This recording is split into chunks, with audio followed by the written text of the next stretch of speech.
Welcome, everyone, to the webinar organized by the REGACE Consortium.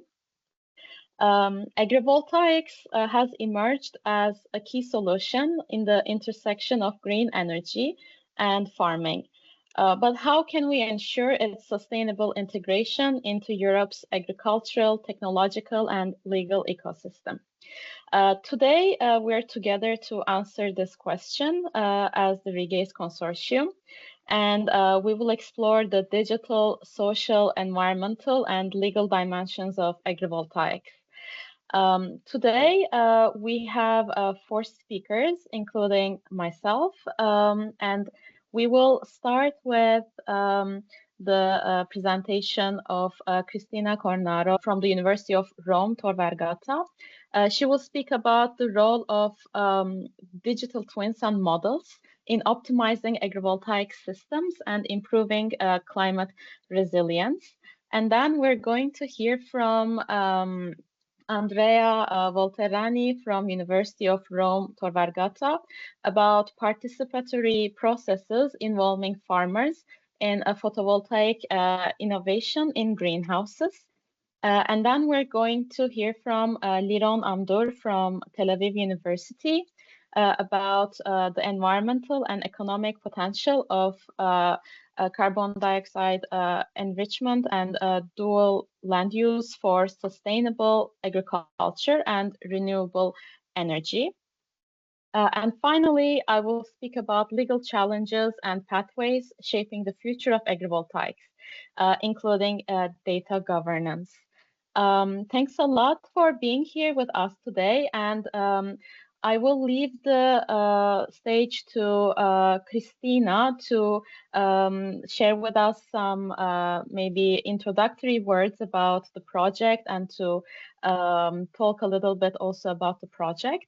And then she will share her insights with you. So Cristina, you can feel free to share your screen. Okay, thank you very much, Ezgi. Can you hear me clearly? Yes, we can hear you very clearly. Okay, thank you. It's a great pleasure to be here today to talk about modeling in Agri-PV and digital twin, the experience of the REGACE project. I'm going to share my screen and my presentation. Okay, first of all, before talking about modeling, I'd like to spend a few words about the focus of our project, the REGACE project. And so here I'm presenting the the key technology of REGACE that consists of a responsive tracking PV system inside the greenhouse that has a controller that is able to change the tracking angle of the PV panels according to the plant's needs. In case of low illumination, also CO2 enrichment is foreseen inside the greenhouse in order to gain both from the plant's growth and from the energy production from PV. The modules of the system are bifacial PV panels, so they can take the radiation from the top and also from the back. These are the key factors of our technology. It is lightweight and easy to mount. We guarantee the dual use of land, but also the dual use of infrastructure, since we use the same infrastructure of the greenhouse to mount the system. The system is inside the greenhouse, so we have a low visual impact, and no permitting for land use is needed to mount this PV system. And also being in a protected environment within the greenhouse, we also are protected from extreme climatic events. We mounted this system in 6 pilots around Europe and in Israel. You can see here the picture of all these pilots with the Agri-PV system in. One of these pilots is also near Rome, near the seashore of Rome. Now, one of our big focus is try to make a model of the whole system. So make a sort of digital twin of our system that comprise different aspects. And so it's important to understand why modeling is a key factor in Agri-PV. For sure, this is very useful for to understand the synergies and relations among the different systems.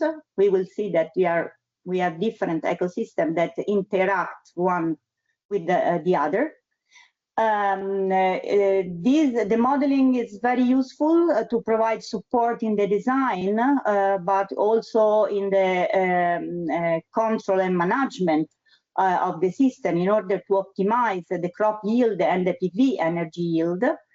And it is possible with this kind of model evaluate performance at different locations. Here you can see a small sketch about the different key actors involved in the ecosystem of the Agri-PV. Irradiance obviously is the driver both for the production of crop and the production of energy through the PV.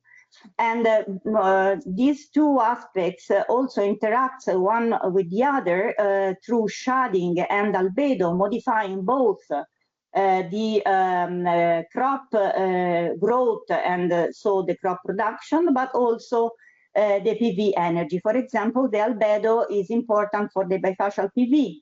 So dynamic albedo is going to modify the production of the PV while the crop are growing.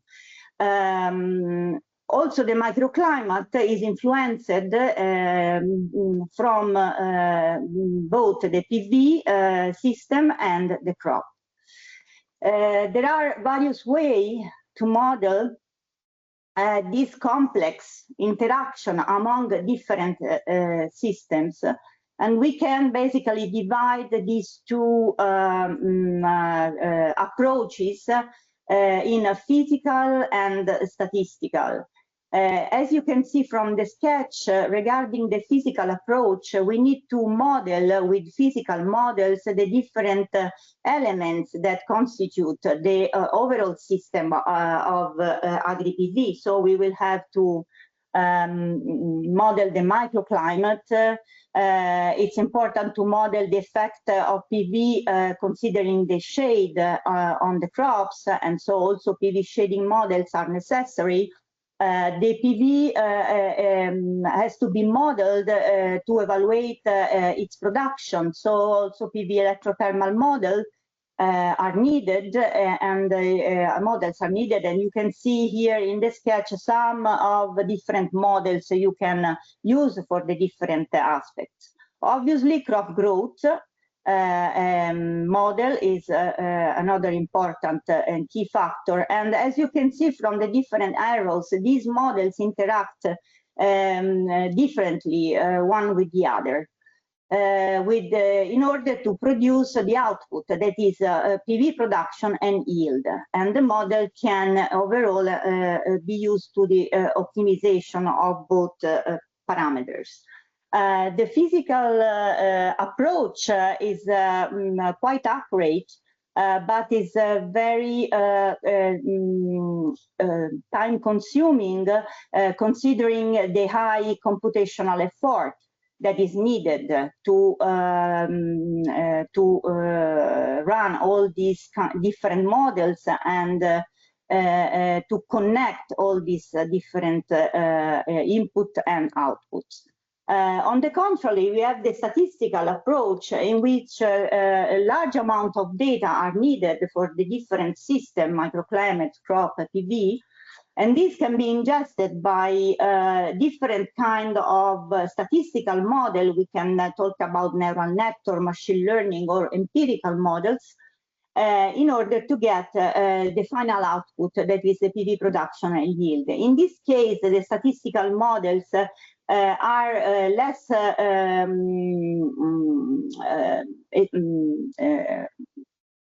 have less time of computation, and but on the other hand, it can have a lower accuracy with respect to the other. In between these two, we can talk about hybrid models, and this is more or less our approach inside the REGACE project, in which we can use we are using different physical models, crop production, PV production, microclimates, and also the many data that we are going to acquire from our pilots in order to feed what is a machine learning system. In particular, what we are trying to use are a particular system of machine learning that is the spatial temporal graph neural network, in order to get the final results. Now I will just show you some of the activities that we did about the different aspects of the modeling activity. First of all, I'd like to talk a little bit about the microclimate modeling. In this case, we started using one of our pilots, the one located in Volos in Greece, and we made a model using what is commonly used to simulate dynamically the behavior of buildings. Since the greenhouse is a closed environment, we can assimilate this as a sort of building, and so we can use this kind of tools in order to evaluate the interaction between the outside weather and the inside. In this case, however, since we are dealing with a greenhouse, we need to take into account also evapotranspiration. So in our model, we introduce a custom tool, a custom module that could simulate also the evapotranspiration due to the plants. We got some results, and we also could validate this model, and you can see in the graph at the bottom the trend of temperature simulated and measurement inside the greenhouse. The agreement is quite good, and we got a root mean square error of almost 2 degrees. With R squared or 0.99. And you can see how you can that you can see on the right of the screen. Then I'd like just to show you a little feel about the bifacial PV modeling that we are going to develop. In this case, we proposed an empirical approach in which we consider the bifacial PV power as the sum of two contributions, one due to the monofacial counterpart of the bifacial PV, and the other one given by what we call the bifacial power gain, a coefficient multiplied by the nominal power of the front of the bifacial module. With some arrangement, we can evaluate the DBPG with respect to a performance ratio of the rear and the reflected tilted irradiance, RTI, that is experienced by the back of the bifacial model. Here you can see the evaluation of this performance ratio of the rear using some data that we acquired in our lab, Esther lab. One thing has to be considered: the power of the monofacial counterpart usually needs to be simulated with common PV modules simulation models. What we did recently is try to evaluate the model using the data coming from our Esther lab, in which we had the possibility to have both measurements from bifacial PV and monofacial counterpart. So we evaluated our model with respect to the common model, like for example PVLib, and we applied the BBPG model both for using power of the monofacial counterpart simulated and measured. As you can see, when we have the DBPG model that use both measurement data from bifacial part and monofacial part, the KPI indicators, NMRC and NMDE, are very low, lower than all the others. And that means obviously that the monofacial counterpart simulation can introduce a sort of error in the general cases when monofacial PV is not available. Anyway, the PVLib shows a higher, less accuracy with respect to our approach. Lastly, just a flavor of our machine learning approach that needs to be used for building the complete digital twin. In this case, we just applied what I already told you, the spatio-temporal graph neural network, just on microclimate data coming from the pilot of Volos, and trying to predict the internal temperature of the greenhouse with respect to the other environmental variable, both internal and external. With the graph neural network, we can represent relationships between the variables, and so the model can capture both environmental dependencies and their directionality. Here you can see that coming from a less complex graph that was tested with 2020 data to a high complexity in the graph using the data from 2024, we could reach a higher accuracy with respect to another kind of neural network that we tested for this kind of approach, that was the recurrent neural network. This confirms that the graph, spatio-temporal graph neural network, can improve the accuracy in prediction if the complexity of the system increases. This was my last presentation about our research activities. I'd like to thank all the group of my team, and obviously all the partners of the REGACE project. Thank you very much.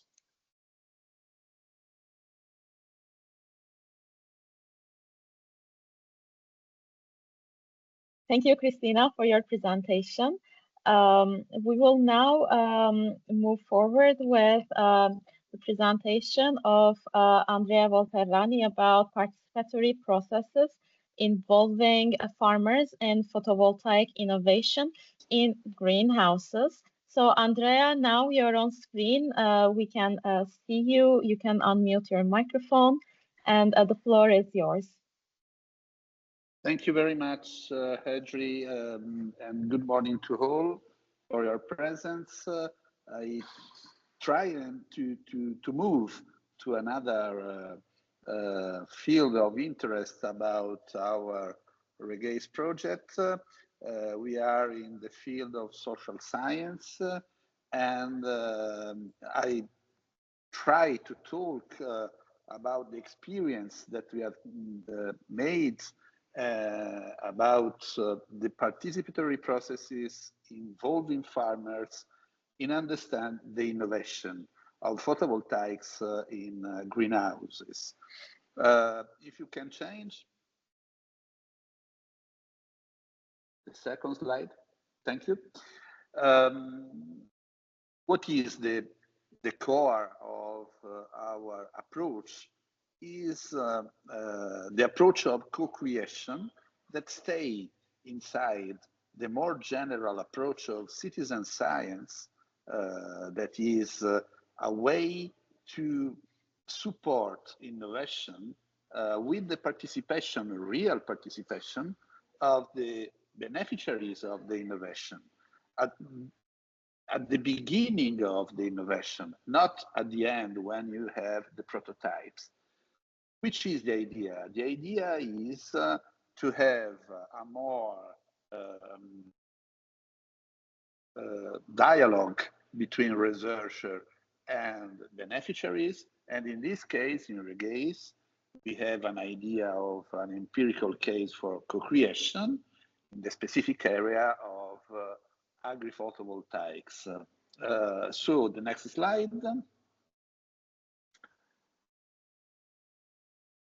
The next, if you want. Thank you. No, the next, the previous, sorry. Only some underlining about co-creation, what is, the knowledge co-production with diverse actors.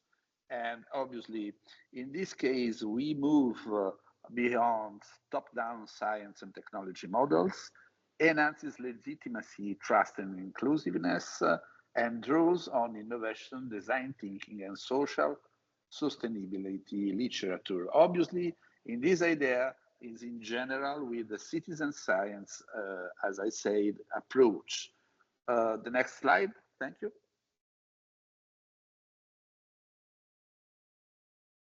Co-creation is a social innovation method, encompasses not only methodological, but also cultural and transformative vision.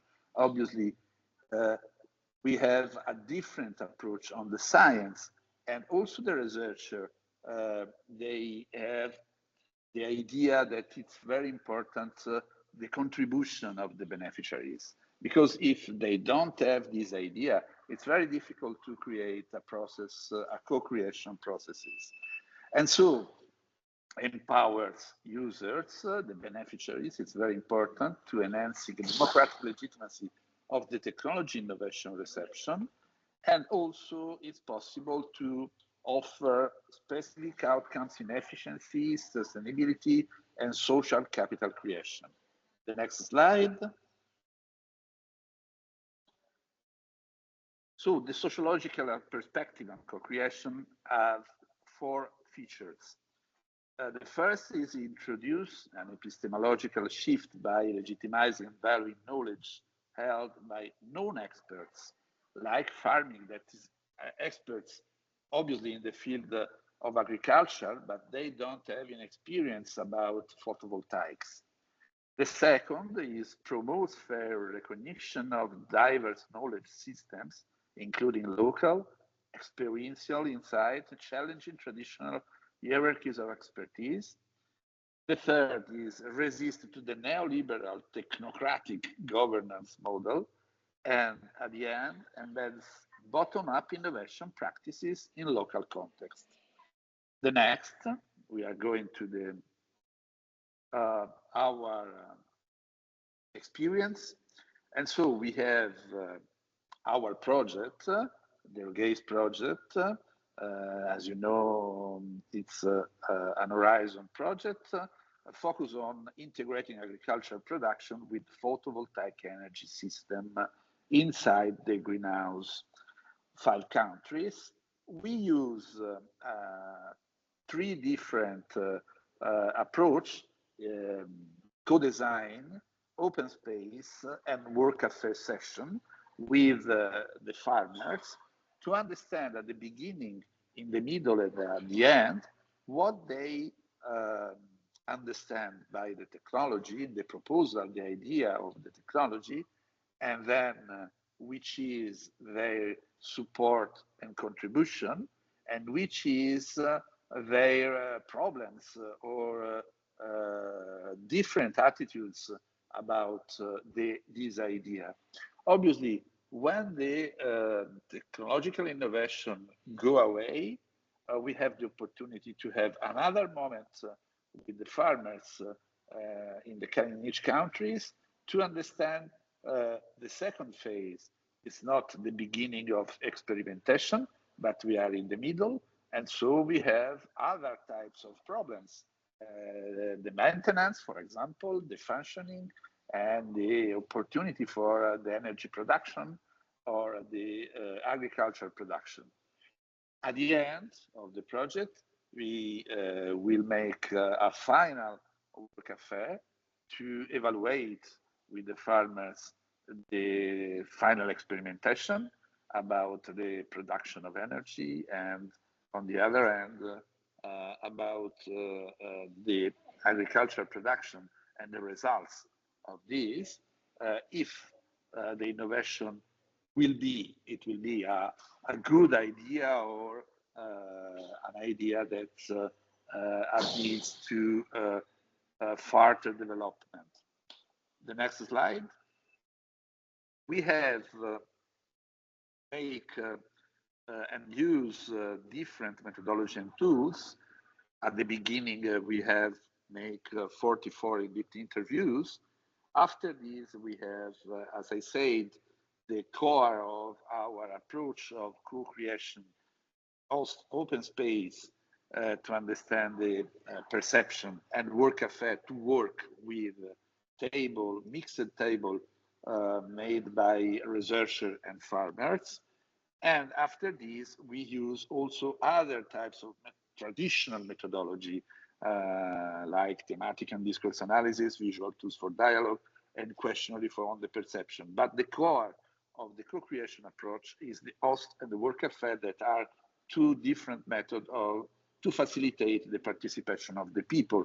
The application of these two methods is not only for citizen science and co-creation in innovation. Obviously, it's possible to use these two types of methods for many things in many fields, in social science, in citizen activation, in community activation, and so on.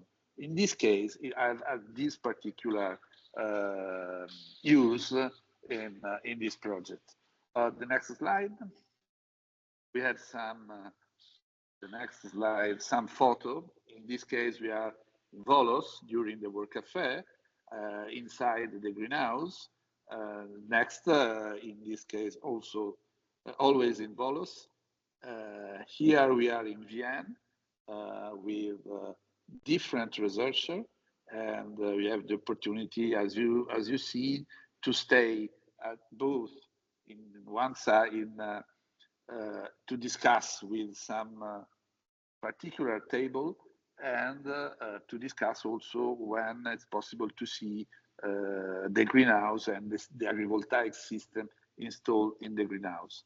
So, which is the key findings?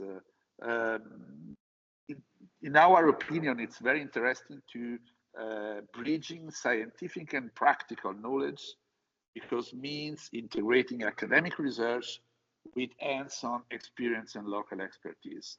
This is the first interesting point. The second is the stakeholder empowerment, ensure that farmers and all local actors have a real voice in shaping innovation processes. It's not so easy to have these types of findings. The third is a reflexive technology design involved continuously adapting innovations based on stakeholder feedback and contextual insight.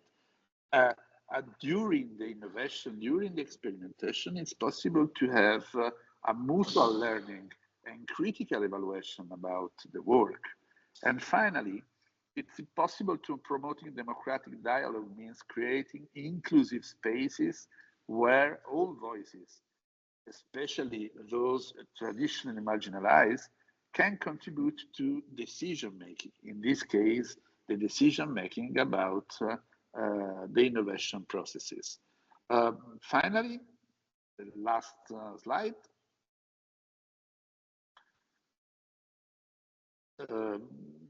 Four pillars. One is that co-creation. It's a pillar for sustainable climate governance. participatory frameworks enhance legitimacy when diverse actors are included, really included in shaping policies and technology. And the tools for empowerment, host, work cafe, and all the participatory techniques are very useful about these types of results. And finally, I think the co-creation sustains a democratic innovation model of science and technology. Thank you very much for your attention.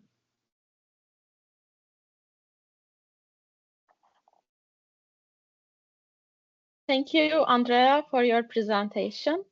Now we are going to move forward with Liron's presentation. Okay, great. So let's move to the next slide, please. You can see it, right? All right. Yes, see it. Thank you. Let's move to the next slide, please. Okay, so we have the targets of renewable energy in the EU. It should be 42.5% in 5 years, in the year 2030. And we know that solar energy is one of the the fastest renewable energy to roll out. It's pretty simple to install solar energy on roofs, on fields, on open spaces. And our technology is based in greenhouses. We want to basically install the PV panels inside greenhouses. And we know that greenhouses are a very small branch, very small agricultural branch. So the first question that I asked was whether solar energy in greenhouses really can contribute to achieving EU renewable energy goals, which are pretty ambitious. So let's look at the next slide. We'll see what I studied. And so first of all, I looked at the size of greenhouses in the partner countries. As you can see, it's really not that large. Even in a country like Italy, where the total size of greenhouses is pretty impressive, it still is less than 1% of the total area of agriculture. In Israel, it's a little higher. It's 2.5%, still a very small portion of the agricultural areas. But yet, we can move to the next slide. Even with this very small portion, when you put inside all the data of the power that we can install, we see that there is a pretty significant share of the total energy, total renewable energy goals that we can achieve by installing PV panels on top of greenhouses. In total, for all the REGACE partner countries, it was about 23% of the goals that we can achieve by installing PVs in greenhouses. In Israel, it is more than 50%. So yes, aiming to do this dual land use and using the greenhouses also to produce energy and not just crops could significantly contribute to achieving renewable energy goals. So the next slide, please. Okay, so why do we do this? Why? What are the efficiency gains? We try to look at two different comparisons in order to understand what our technology is doing better. One is to compare our technology, the Agri-PV in greenhouses, to Agri-PV that is in open fields, for example, in crops or in plantations. And we checked two parameters. One is the investment cost, which is pretty large in agrivoltaics because you have to elevate the PVs over the crops. You have to build all this mounting structure that in order to just locate the PVs on top of the crops.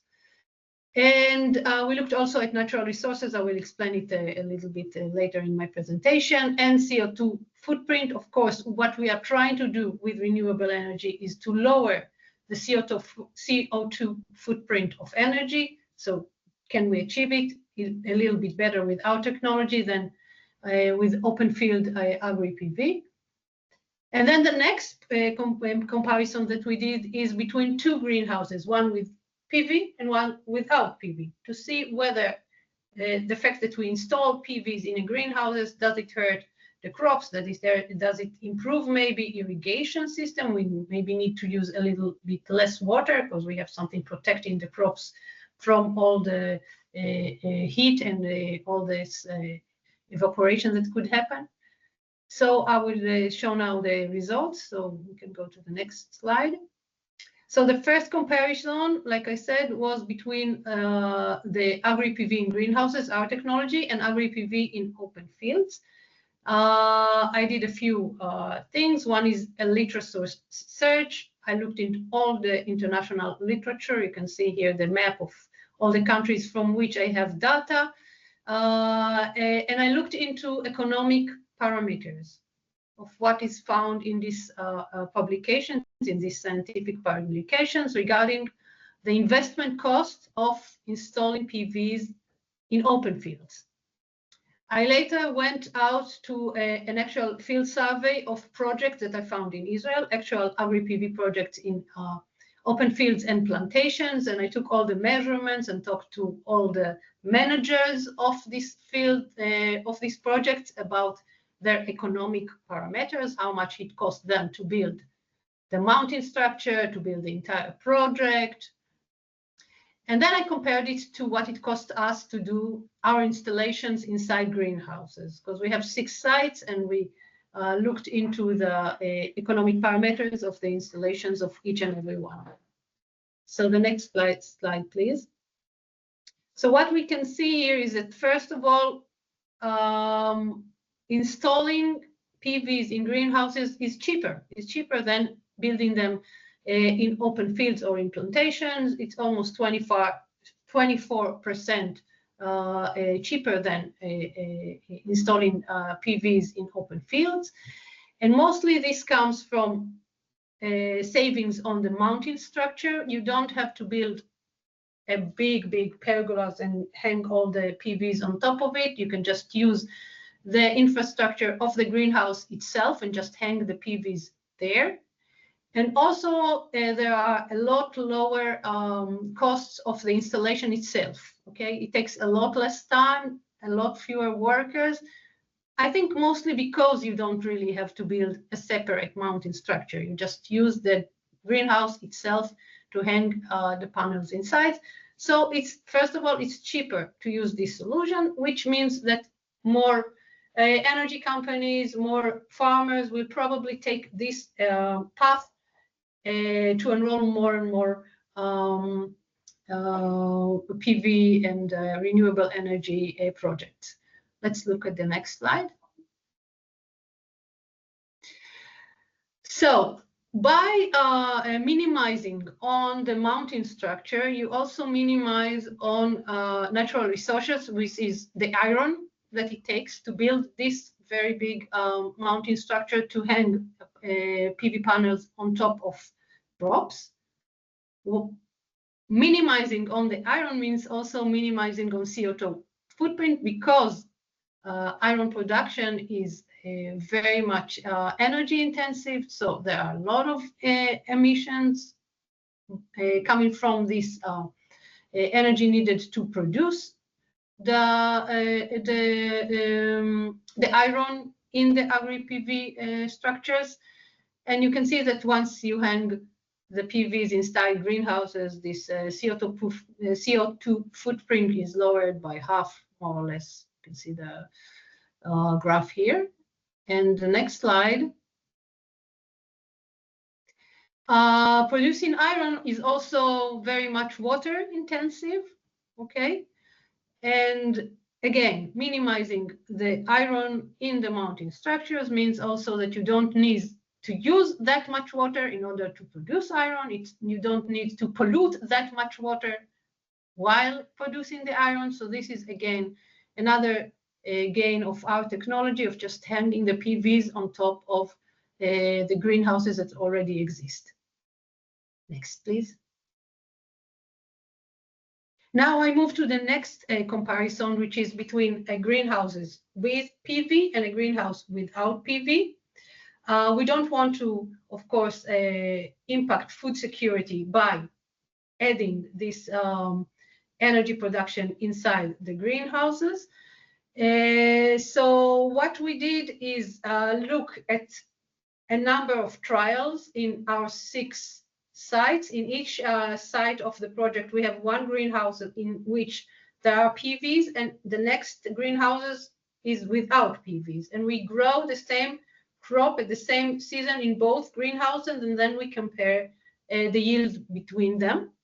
We already have 17 trials. We plan to have until the end of the project another 9 trials, so we'll have a pretty big database. We have different crops. We have lettuce, we have cucumbers, we have tomatoes, and so on. But altogether, we do see that placing PVs inside a greenhouse does impact the yields. It lowers the yields in about 23–24% altogether in all the trials. We are still looking into different microtrends, whether this crop is impacted more than that crop, whether in this season the impact is bigger than that season, but altogether, like I said, there is an impact. Can we see the next slide? But one advantage of using the PVs in greenhouses is that you can compensate. You can compensate by using CO2 enrichment, which is something you can do only in greenhouses. You cannot do it in open fields because the CO2 will just flow away, of course. But once you add this CO2 inside the greenhouses, you totally compensate for the loss in yields because of the PVs, and even improve a little bit. We see in our trials, we only have 3 trials so far, but we'll have more until the end of the project. So in the trials that we did so far, we see that the yields in the PV greenhouses even about 9% better than the greenhouse without PV and without CO2 enrichment.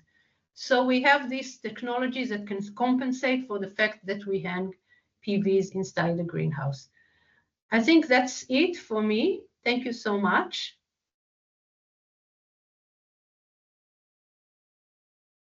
Thank you, Liron, for sharing your insights with us. So hi once again, and thanks for joining today's session. My name is Ezgi Ercan. I'm a lawyer at Timelex, and I will briefly present our key legal findings from the REGACE project. This talk is based on our deliverable, recommendations for improved regulations, which explores how law and policy can better support agrivoltaics in Europe. The preliminary version of our deliverable is available online, and I will share the link at the end of my presentation. First, why does regulation matter so much for agrivoltaics? The answer is simple. Agri-PV combines farming and renewable energy production on the same land, and there's also a data aspect. So while the technology is promising, deployment at large scale requires clear and supportive regulations. And our deliverable analyzes this legal context, focusing on the EU level and 6 countries where we have installations. One key policy question is whether the EU has the competence to regulate agri-PV. And under EU treaties, renewable energy and agriculture are both shared competences, so both the EU and member states can legislate. For renewable energy, the EU uses this competence broadly. For agriculture, the EU needs to mainly act through the common agricultural policy. This defines the legal room for agri-PV rules or harmonized standards. So let me briefly walk you through today's agenda, which reflects the structure of our study as well, and the key insights we will cover. First, we will very briefly look at the EU policy frameworks that support the development of agri-PV. Second, we will examine specific EU legal instruments that have direct regulatory impact on agri-PV projects.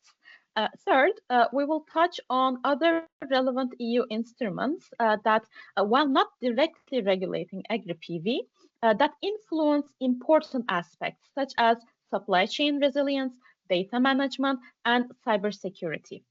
And fourth, we will present key findings from selected national frameworks.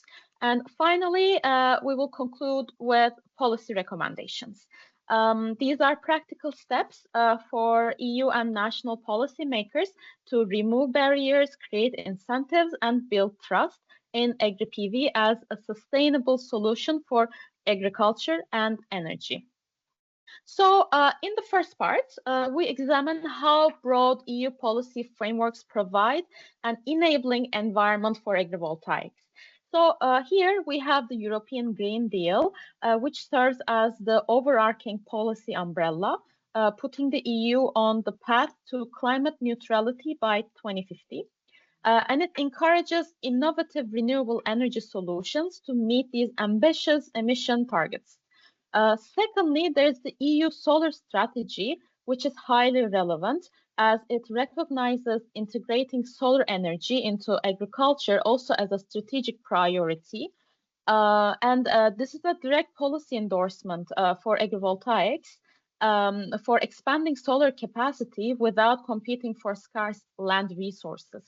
And third, the common agricultural policy plays a very central role. It not only provides direct payments to farmers, but also supports sustainable rural development.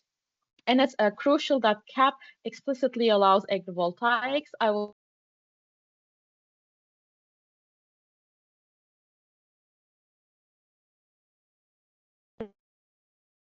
and climate action requires that each member state prepares a national energy and climate plan. These plans are important instruments to set out how each country will meet renewable energy targets. And together, these frameworks set a consistent and supportive context and make it clear that agrivoltaics fits within the EU's broader agricultural, energy, and climate ambitions. Beyond the broad frameworks, there are also more specific legal instruments. A key example is the revised Renewable Energy Directive. This directive, which is now being transposed into national law, mandates faster permitting times for renewable energy installations, including agrivoltaics systems. And this is important because lengthy and complex permitting has historically been a major barrier to deployment. And closely related to this is the regulation on the accelerated deployment, which aims to reduce the burden for, let's say, planning permissions or reducing legal hurdles.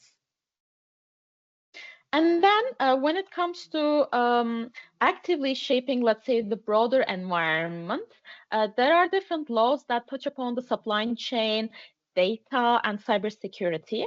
And this is very important because while these legislations don't regulate agri-PV as such, they bring important implications as well. And as Timelex, we are a law firm that focuses more on data and let's say digitalization. So we are ICT lawyers, and this is an area that we find is very relevant when it comes to these systems. So let's start with first instruments like the Corporate Sustainability Due Diligence Directive and the Critical Raw Materials Act. These relate to supply chains, and for agrivoltaics, what this means is that sourcing photovoltaic panels and components must comply with stricter environmental and fundamental rights standards. These also encourage more local production and try to reduce reliance on imports, which can have implications on supply security, but may raise short-term costs. And moving from supply chain to data and cybersecurity, the Data Act is a very important legislation in the EU, which has direct implications for more advanced agrivoltaic systems, especially those installed in greenhouses, because these systems generate large amounts of data on energy production, crop performance, and environmental conditions. And the Data Act empowers users, such as farmers, to access and control this data, improve decision-making and system efficiency. It also requires very well managed data sharing infrastructure and requires clear governance rules to handle data ownership and also privacy aspects in a responsible way. And then if we move from data to cybersecurity, there's the NIS2 directive and the Cyber Resilience Act, which bring implications on such systems as well for protecting critical infrastructure against cyber threats. The direct implications on Agri-PV are still being clarified when it comes to these cybersecurity laws. But more broadly, what I can say is that compliance with such laws means that operators need to invest in secure network architecture, incident response capabilities, and also staff training.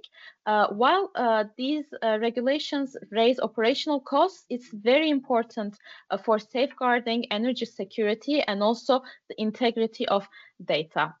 And finally, in this category, the upcoming eco-design standards for photovoltaic components are also highly relevant for sustainability through the life cycle of these technologies. And then let me just briefly mention the national frameworks, because I see we don't have that much time left.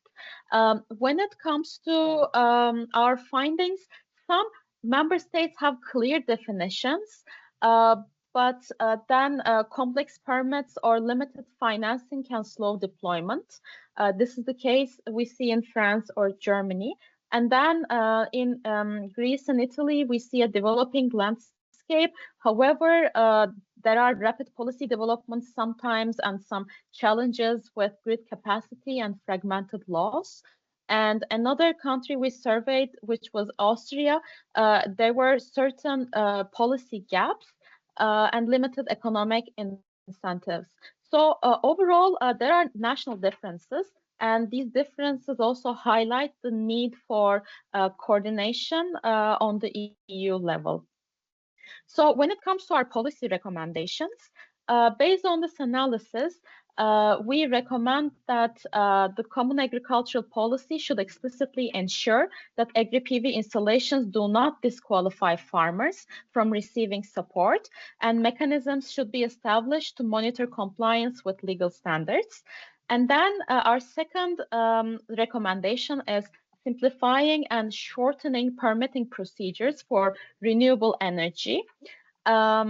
And then it is also necessary to clarify that Agri-PV projects are permissible on agriculturally zoned land. States are also encouraged to implement dedicated support schemes for agrivoltaics, to enhance rural energy grid infrastructure, and to provide incentives in tender evaluations. And then clear tax benefits and guidance are also very important across the value chain for further increasing adoption. And finally, and very importantly, stakeholders must actively address misinformation to build public trust and awareness around the benefits of Agri-PV systems. So in conclusion, legal aspects are also very important, and the preliminary version of our deliverable is available online, where you can also see a link, but I will also share it in the chat.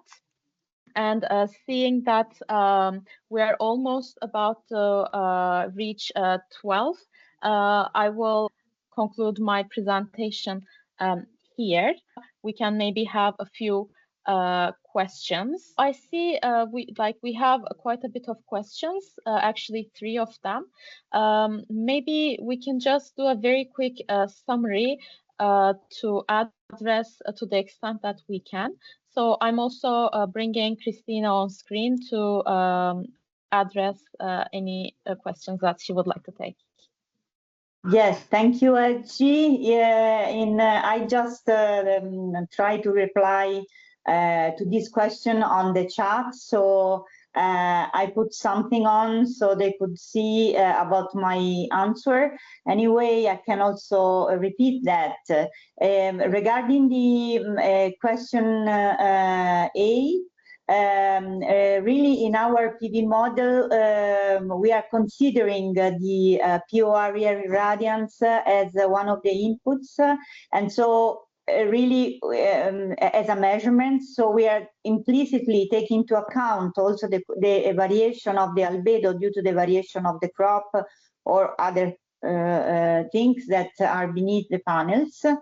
And regarding the other question, I think that Alvaro talked about the influence of the temperature of the modules with respect to the microclimates. And so we are now thinking about inserting in our microclimate model, in our environment that I showed you, also some heating objects that could simulate the temperature variation of the PV modules in order to take into account of this interaction also with the microclimate into the greenhouse. And regarding the last question that was about the comparison of let's see, it was about the comparison of the greenhouse with CO2 enrichment with PV greenhouse with the same CO2 approach. Okay. We did not do this for our pilot, the one that we are managing here nearby Rome, but for the one in Greece, I don't remember if they have both systems. Yes, I think so. I think they had some measurements about that, but I didn't have the opportunity to have a look at that for now. So that's my answer. Thanks. Thank you so much, Cristina, for addressing the questions that we have. I see that for the moment we don't have any further questions. But just to wrap up the webinar that we organized, I thank all of our speakers for their incredibly valuable contributions on a variety of topics that I think are very timely and that are very strategically important for agri-PV technologies and the future of scaling these technologies up. And I also thank our participants for being with us today and also for the very engaging questions. Well, we're all hoping to see you next time and hoping to come together during the final conference of REGACE.